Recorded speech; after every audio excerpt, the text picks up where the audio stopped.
All right, welcome back to another edition of the Real Life Finance Podcast. I am your host, Ben Juergens, and we are joined today by Jason Berkowitz, our Chief Technology Officer. Jason, I'm glad you could be here today. Thanks for having me, Ben. Yeah, so we get a lot of requests when I'm out teaching, trying to understand what's new in technology, and I thought, let's have you on and talk about not only that type of thing, but how we integrate it with banks and things to look out for. So what I'd like to start off is, first, before we get into the business side of it, let's get to know you, Jason, as an individual. How did you become, what was your career path to getting to the Chief Technology Officer here at Old National Bank?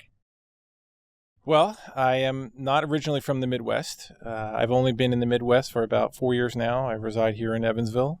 I'm originally from Philadelphia, Pennsylvania. Not too many people know it, but when I was growing up, I aspired to be a doctor. Really? Yep.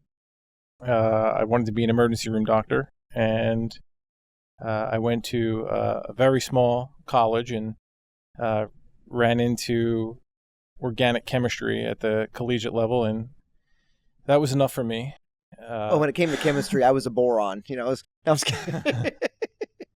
So it just wasn't in the stars for me. So I had parlayed the work that I had done, and I was already interested in computers. I had a little lab kind of running in my environment, and not my environment, but in my dorm room, and I was fixing everybody's computers, and mom and dad were always looking for, can you help me with this? Can you help me with that? So I had parlayed the work that I had done, moved it into a business administration and computer science degree, and then the rest is history.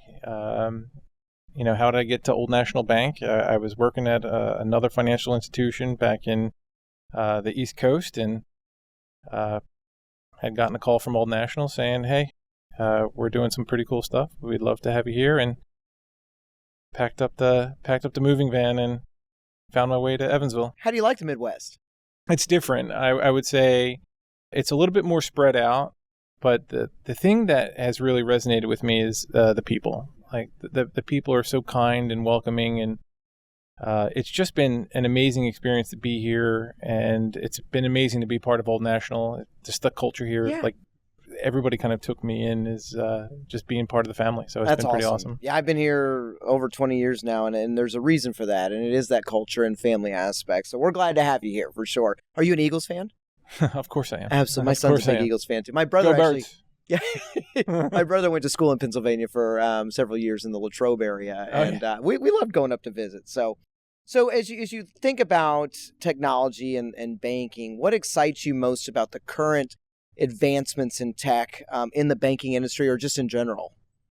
The way that the banking is starting to make a shift from the old stodgy kind of applications, and starting to leverage different fintechs and have a different concept of how do we become more like the social media applications, easy to use, customer centric. That's really where we're driving, and I think where the industry itself is driving, just to have that better customer experience. I think in general the exciting buzzwords that's being thrown around is AI and crypto, and we're pretty excited for those.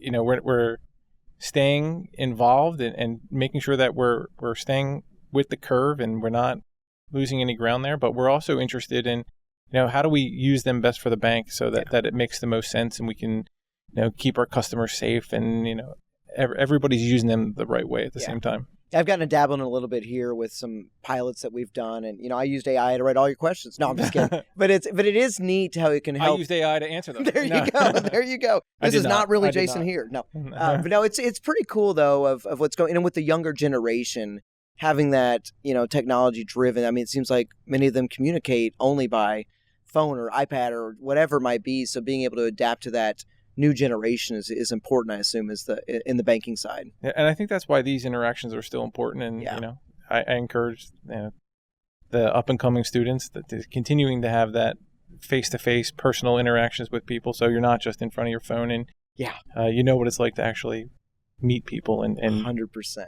I tell my kids that all the time. I'm like, the more you talk in front of people, the better it's going to be. So how, with everything going on, how do you stay updated with all the latest trends and innovations when it comes to tech? It's a lucky position that we're in, because being Old National and being largest bank headquartered in Indiana, and certainly growing in the Yeah. Midwest.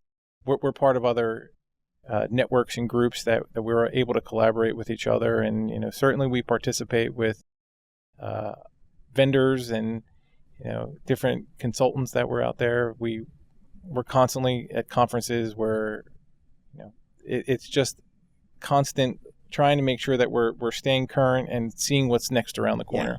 Yeah, well, that's great, because it's an ever-changing environment for sure.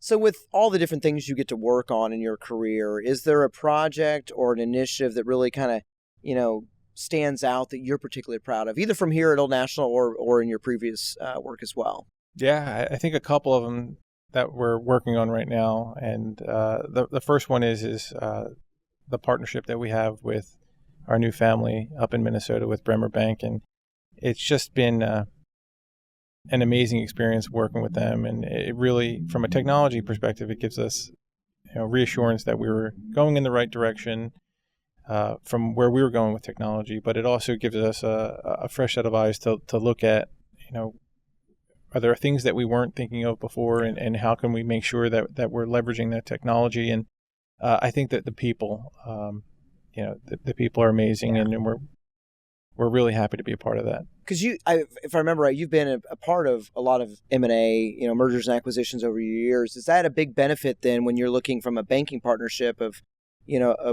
not acquiring, but coming together, of leveraging that different technology that they may have or that we have, and being able to make that more successful going forward? Yeah, so you're right. This is like my 20th or 21st merger and acquisition of my career, and being able to use the best of breed technology to make sure that we're able to bring the best products and services to our customers. And again, things that we were already thinking of, we're feeling a lot better with, or things that we weren't thinking of, just a different perspective. Yeah, that's good. Really helps us become stronger together. Yeah.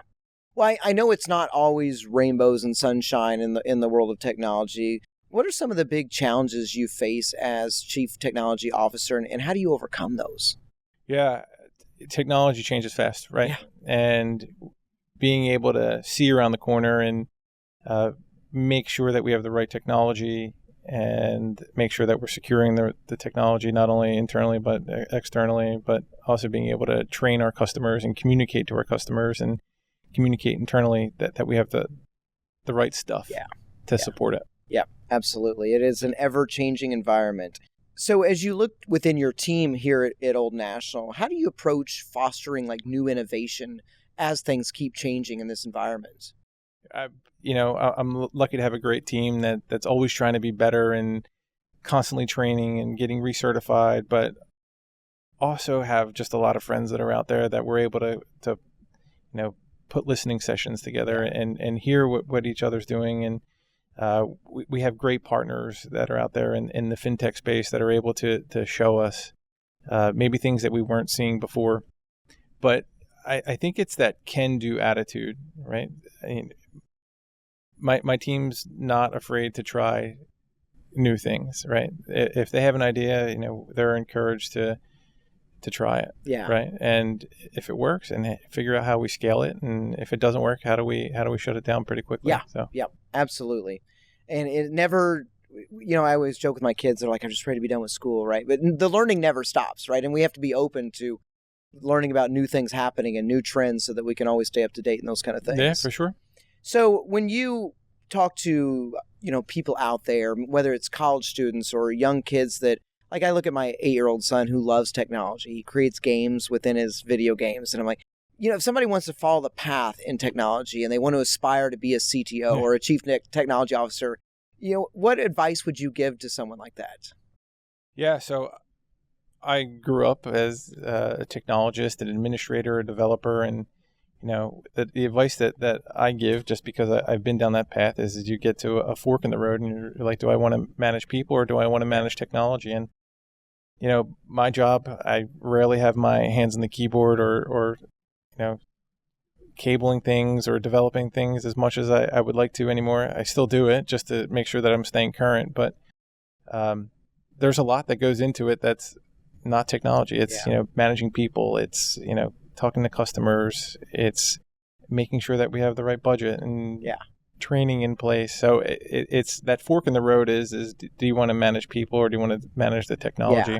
So it's important for that younger generation, if they're aspiring to be in that level, to not only be good in the tech side and understand that, but probably even working their way up through the different ranks of technology. But then maybe it's that business side of it, of learning how to essentially run a business section of the organization. That's right. And that's exactly how I view my job is I'm running a business, right? And absolutely. I'm managing a budget and Yep. making sure that I have the right people in the right places and growing my business as best as I can. Yes. And for those that may have not attended one of our classes that we do, I always teach people to run their family budget like a business. Yeah, Your goal is to make a profit. If you're not making a profit, find a way to make more money or cut some expenses. And we have to look at that from a business side standpoint. And I know you have to do the same thing in the technology world. And so when we look at O&B's technology, how do you leverage it to enhance the customer experience and engagement for our clients? Yeah. And I think you're a shining star with some of the work that you're doing. One here with technology. I can't imagine 20 years ago having an outreach of,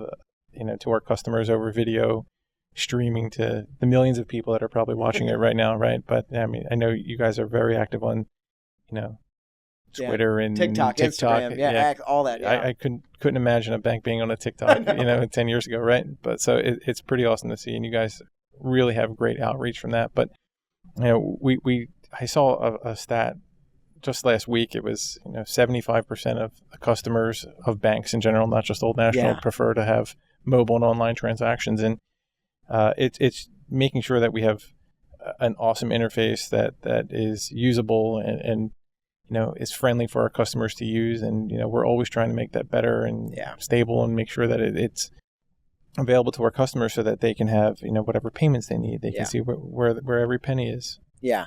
So it's a good point. And for those that don't follow us, go check us out. I never thought we'd be on TikTok either. It was kind of one of those things where people go to learn about advice from these platforms. We got to be there. So I was happy that the bank wanted to go there. I draw the line at podcasts. I don't go into TikTok dances or anything like that. Yeah. I just have to do it to make sure I know what my kids are watching, right? One of those kind of things. So, when you look at balancing the need for security and the need for user-friendly solutions, how tough is that? Because security is huge, but technology is huge too. We mentioned social media, but, I think they're super helpful to get the customer acclimated to new security standards with multi-factor authentication. I remember back when mobile banking, online banking first came out, and passwords could be 5 characters or whatever it was, and then as bad guys got better at doing bad guy things, then Facebook at the time, they had stepped up into larger passwords and multi-factor authentication, and it just became part of our daily lives, and it became even more acceptable for when we started getting into financial applications, et cetera. So I think that evolution of having just the familiarness with our everyday applications and translating that into our functional or the what we use to run our business has really helped us. But I also think we do a really good job of communicating not only internally but to our customers as well. Like, make sure you're changing your password. We're never going to ask you for your password. If you're asking for your password, then it's potentially a scam, right? Right. So that communication is something that we try and stress, and we get out there frequently and often. We have it on LinkedIn. We have it on any kind of avenues that we have for content sharing. Yeah, and fraudsters are getting really good now. My mom got a text the other day about, I think it was either her USPS or her didn't pay a toll, and mom hasn't gone out of the state in forever. It's one of those things, but. From what we do on the education side is learning about these things that you're discovering and being able to share that with our clients and community. And I always joke with, even phone passwords these days, right? Don't use 111 or 1234, your birth date or your address. And once they get one, they probably got your garage code. They probably got your, people use things for the same thing. But I just updated my passwords here. Update your password. You use a password manager. Yes. Continuously rotate your passwords. Make sure that you're patching all of your devices at home. Yes. Can you explain what that means from a patching standpoint? Yeah. So if there's an app that's on your iPhone that needs to be updated, make sure that you're keeping it updated. Make sure that you're still not on Windows XP. Make sure that you're putting the latest security patches on there. Yeah. Bad guys try and find vulnerabilities in old code, and the manufacturers are always updating it. So Yeah. make sure that if you have an update available to you, update your antivirus, update your operating system, update your applications. Absolutely. And you touched upon multi-factor, authentication a while ago. For our viewers that may have heard that but really don't know what that means, can you kind of explain that process for them? So it's just an out-of-band method of making sure that you are who you are. So that's when you type in your password, and then you'll get a text message from your phone that says enter this 6-digit password, or there's other applications that'll say click on the link that we sent you. But it's if you're logging into a device, it's making sure that you are you, and you are the person that's in front of the device using it now at the same time too. It's pretty neat, and it's amazing how it works to me. It's just I forget what we were doing recently, and showing my mom how to do that, and she, she's in her 70s, and she's like, Dad or Ben, how do I do this? I'm like, just try it. I'm just gonna just see how it goes. And she got done, and she's like, I get it. I like it. It's not that hard. It's just another layer of security that you can use to make sure that you're protecting yourself, and you feel better about yourself knowing that you're taken care of for sure. So as you look to the future of Old National and technology, can you share any insights of what things may look like down the road, either from technology and banking, and maybe how ONB is preparing for such of those new advances? Yeah, I mean, I had mentioned AI before. Yeah. It's something that is mentioned almost every day at this point, right? I hear it 10, 15 times a day, and I think it's a very, very powerful tool, and just making sure we're leveraging it the right way and create that efficiency, and how do we automate different tasks that we have. But I think the other important part is it can do so many different things. It's not just about writing your questions or writing your emails anymore. It's how can you set up a day in your life so that you can have an agent, right? It's almost like you can say, hey, can you transfer $5 from this account to the other account, or can you send Ben $100 from my account? And the AI kind of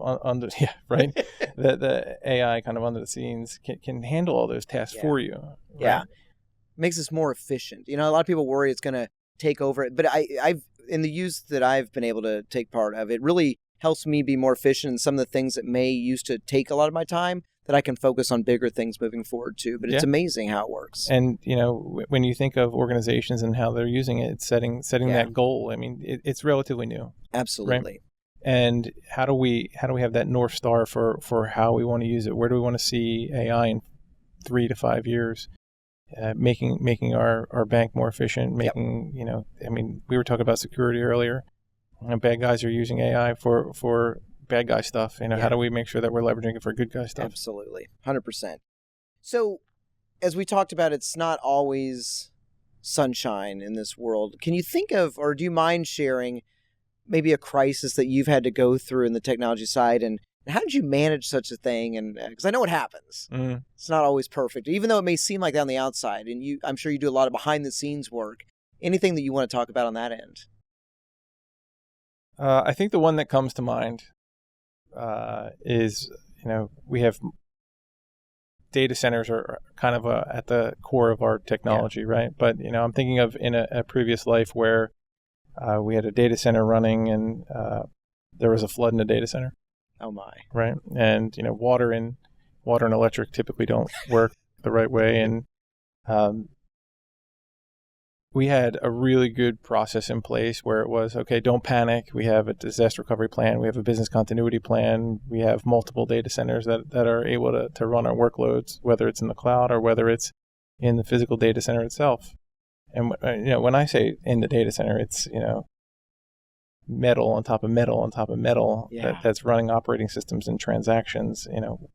When that data center flooded, we were able to actually recover that into an alternate data center. It took some work to get there, but it wasn't in a state of panic. It was trust the work that we've done to prepare it, because we have tons and tons of run books and procedures that we make sure that we follow because we practice it. Yes, right? Exactly.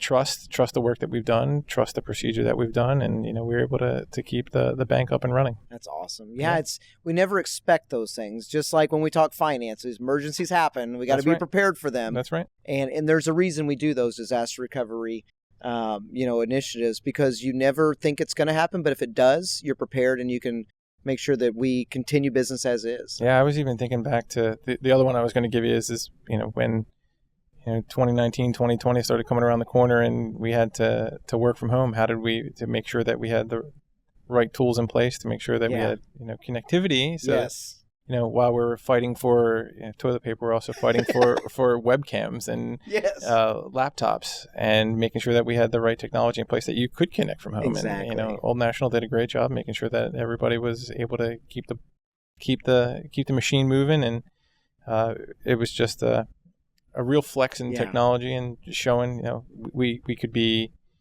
truly able to work even under whatever conditions that we had to be on. Yeah. I look forward to those stories when I have future grandkids, hopefully, about the run for toilet paper across the... That was just an odd time, and I hope we don't go back to it. I hope we don't go. I like people too much not to see them. I like seeing everybody in the office every day. Absolutely. So. I remember working on the whole PPP initiative during that time, and being able to either come into work or work from home. And it was really neat to see how a bank can step up to help their community and clients and just all together. But technology is a big piece of that. And what you guys did made that all possible for sure. So, Jason, what I'd like to do before we kind of wrap things up is to really dive into what we call our lightning round. Lightning round. We're going to ask you 4 questions. Okay. And just kind of your off-the-cuff answer. You can go into as much or little as detail as you want, but just to get to know you a little bit better. Is it about cheesesteaks or? We could. That doesn't sound too bad. I haven't eaten yet today, so yeah. Philly. They're not the same here, are they? No, they're not. Do you get to go back there often? Yeah, I still have some family and friends there. I haven't been there a couple months, but okay, get back there every once in a while. Fantastic. Well, let's start with this. Number 1, Jason. What's the most valuable lesson that you've learned in your career so far? I think you got to go after it. Yeah. Right? I think, there's always people that are out there that are willing to help you, but if you don't ask, then you're not going to get answered. And it's putting yourself out there and feeling vulnerable and putting yourself, where in a place where maybe you think you don't belong but want to belong. You just have the courage to get out there and ask. I think that's such valuable advice. I would have never have gotten to do this show if we didn't take that chance, and I used to be worried about failing, but sometimes failing makes me a stronger person, and you would be willing to take that risk. So I'm really glad that you answered that. Number 2, if you could master any skill, what would it be and why? And we've had a wide variety on the show, from teleportation to all kinds of stuff. Teleportation's good. I come from a long line of terrible dancers. Okay. I also lack the rhythm gene as well. So I think if I could maybe find some rhythm and learn how to dance, it would be something I'd be interested in. Well, maybe we can have a new show, Dancing with the Bankers instead of the Stars. They could teach us. So. No, it's one thing. Yeah, I think that would be fun too. My wife always wanted to do, like, after watching shows like Dancing with the Stars, she's like, we need to do them. Like, I need to learn that. Yeah, if I could get some dance in, like, I think that would be something that is not in my quiver right now. Exactly. Well, you never know. Number 3, what is your go-to activity or hobby when Jason needs to kind of wind down a little bit? Being from Philadelphia, I've lived in townhomes or apartments and, city life, and I never really owned a lawn. And, now living in the Midwest, I have a small lawn, and I get some joy and maybe a little bit of peace from taking care and mowing the lawn every so often. So something that I think, I didn't really get to take advantage of, and now I'm doing it. And other than mowing the lawn, I have a real passion for golf. I'm not golfing as much as I used to. Yeah. And then, I love animals. I have a dog at home, and, he kind of puts a smile on my face. Yeah. And what kind of dog you got? Yeah, rescue. Nice. I've had 2 rescue dogs in my life, and don't know exactly what's in them, but they're sweet. Both of them has been amazing, and That's awesome. Well, I'm a used to be avid golfer before my 4 kids, but maybe we'll go out and play some time. That'd be fun. Let's do it. I get you on the mowing the lawn. I get whether it's memes or GIFs from my wife that sends me. I love mowing, and these videos she sends me crack me up of just a proud guy standing out staring at his lawn and touching. I had to get those stripes just right last night. Yeah. So I've gotten pretty good at back to the science and the chemistry. Yeah. I'm pretty set in my routine right you now. still do use that chemistry from back in the day. Yeah, I so. mean, even when I wanted to be a doctor, I mean, part of what I do with technology is just making sure people on a good, healthy routine, patching them up when they're sick, and getting them back out there. That's a good analogy. I like that. And our last question for you is: who has been the most influential person in your life, or one of the most influential people in your life, and why? Okay. I've had a lot of great mentors in my life, and it kind of goes back to the first question you asked me. Is I wouldn't have the great mentors that I had in my career if I didn't ask.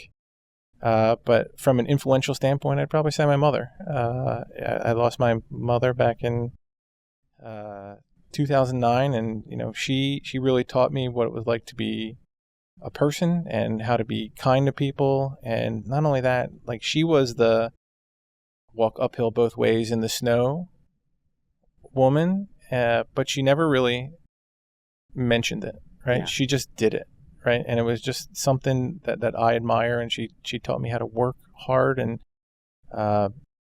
get to know people, and she's just always my heart, and manages even till today everything that I do in life. That's awesome. Yeah, it's tough losing a parent. I lost my dad last year, and you keep those memories and that advice and use it in your life, and it takes you a long way. Yep. So sorry to hear about your mother, but it's neat that you were able to carry on those traits that meant so much to you. So yep.